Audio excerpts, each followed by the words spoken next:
Our client was Conservation International. They're a nonprofit dedicated to protecting nature all over the world. Our project specifically was around conservation efforts in the Gulf of Guayaquil. We were tasked with looking at how we could create economic incentives for the fishing communities there to continue fishing in sustainable ways. So how could we help them extract more value from what they're already doing?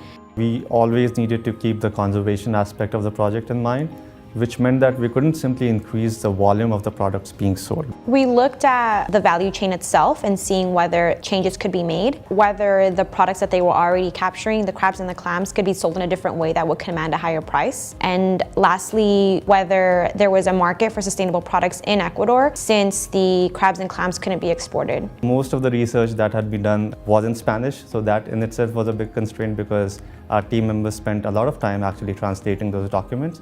The other aspect was that not a lot of material was actually available, which meant that we had to look at mangrove areas in other parts of the world. Once we made that first trip in country was when everything just came to life, because you can only learn so much from secondary research. You just really need to go there and understand who the people are and what some of the challenges on the ground are. We used a lot of the frameworks that we learned as part of our MBA, and at the same time I was also able to leverage a lot of my prior experience, which was in sales and marketing consulting. So it was a great mix of learn and leverage for me. We met a lot of people there. We added them on WhatsApp or Facebook, and we were able to get in touch with them on our second trip, and then after our trip to ask for more information, more data. So that was key, the relationships, and that's something that I think we've also learned in business school.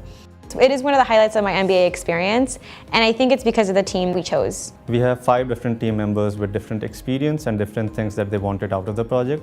And we were able to align different experience that people had and the different expectations that they had with what we wanted to get out of the project.